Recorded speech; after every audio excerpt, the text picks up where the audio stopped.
Demək, Azərbaycan xalqı sizin nəzərinizə bir statistika çatdıracağım. Bilirsiniz ki, 2023-cü ildən başlayaraq insanlıq düşməni İsrail Qəzzada, Fələstində, Qəzza və digər şəhərlərdə, bölgələrdə soyqırım törətməklə məşğuldur və 1000 gün geridə qaldı dostlar. 1000 gün artıq geridə qalıb, 3 ildən çox artıq 4-cü ilə doğru gedirik ki,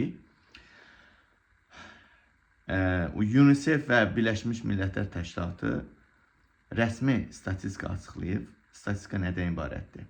1000 gün ərzində dostlar təsəvvür edin, 1000 gün geridə qalıb və bu günə qədər 21 mindən çox təkcə uşaq öldürülüb Qəzzada. 21 mindən çox uşaq öldürülüb və bu gün də öldürülməyə davam edir. Və ən dəhşətlisi bilirsiniz nədir? O 21.200 üzəri və bu gün də o 300, 21.400 hər gün bir neçə uşaq öldürülür İsrail, terörist İsrail tərəfindən. Və ən dəhşətlisi bilirsiniz nədir? Həmin 21 mindən 450-si sadəcə Bələkdəki körpədir. Bələkdəki körpələr bombalanaraq öldürülübdür. Onlardan 1000-i 1 yaşı olmayan, 1 yaşına qədər bir neçə aylıq olan uşaqlardır öldürülənlər. 5000 uşaq sadəcə 5 yaşına qədərdir. Təsəvvür edin, 5000 uşaq 5 yaşına qədər, 1000 uşaq 1 yaşına qədər. Yəni 1 yaş hələ tamam olmuyor.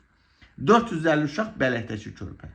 Bundan başqa statistikalarda digər 58 mindən çox uşaq bir valideyni və ya hər iki valideyni itirib və yetim qalıb o Qəzzanın küçələrində. Bunu İsrail eləyir. 1000-dən çox uşaq tamamilə əlini, qolunu itiribdir. Təsəvvürsünüzmü? Minlərlə uşaq dostlar, ümumiyyətlə 50-yə sahibdir ümumilikdə. 158 dənə uşaq dostlar, 158 dənə uşaq aclıqdan ölüb. 25 uşaq donaraq ölübdür. Siz təsəvvürsünüz bu nə demək? Bunu İsrail eləyib, Azərbaycan xalqı. 21 mindən çox uşağın öldürülməsi, ümumilikdə 70 mindən çox insan, 100 minə yaxın bu statistika mən sizə deyim, 2025-in sonu, 26-cı ilin əvvəllərinə olan statistikadır bu. Və ümumilikdə 100 minə yaxın insan öldürülüb.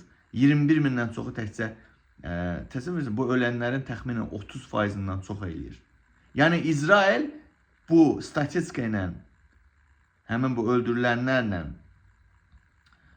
öldürülən ümumi insanlarla, uşaqları müqayisə elədikdə, burada biz nə sübut eləmiş oluruq ki, İsrailin orada sırf daha çox məqsədi orada uşaq öldürmək, uşaqlara hədəf almaq.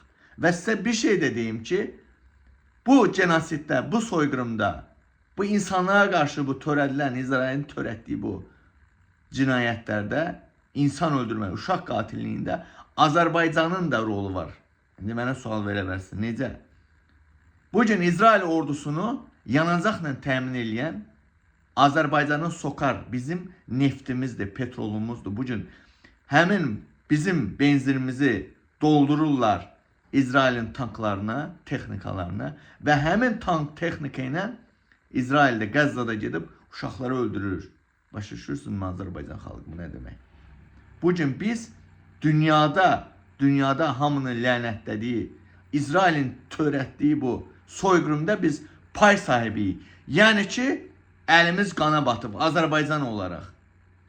Təbii ki, bunun arxasında İlham Əliyev yanır. Amma biz buna səssiz qalırsa, demək biz də bu soyqırımda pay sahibiyik. Orada insan olur və sən ölür, insan ölür və sən insan olaraq buna heç bir reaksiya bildirmirsənsə, öz keyfində əyləncəyə davam edirsənsə, demək sən də onlardan birisən. Elə sən də İsrail kimi insanlıq düşməlisən. Bunları paylaşmaq lazımdır. Mənə çox maraqlıdır. Orada insan olur və dünyada bir çox müsəlman ölkələrinin vecinə də deyil. Bunun sabah axirətdə siz bunu necə verəsiniz Allah qarşısında, bunu nə cavab verəsiniz? Mənə çox maraqlıdır. Nə deyəsiniz? Allah qarşısında sizə sual verəcək.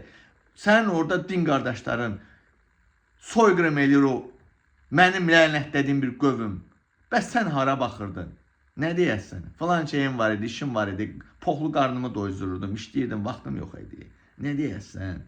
Hələ o İsraili dəstəkləyənlər var ha, onlar cəhənnəm ateşində yanacaqlar onlar.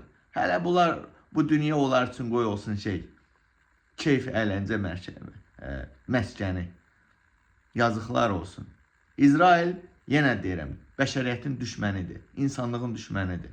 Bunlar, belə deyim də, edama hazırlaşan özləri öz kəndirini boyunlarına salıb, öz edam olacağı günü gözləyirlər. Paylaşın Azərbaycan xalqı. Paylaşın bu dəhşətli statistikanı, hər kəs görsün.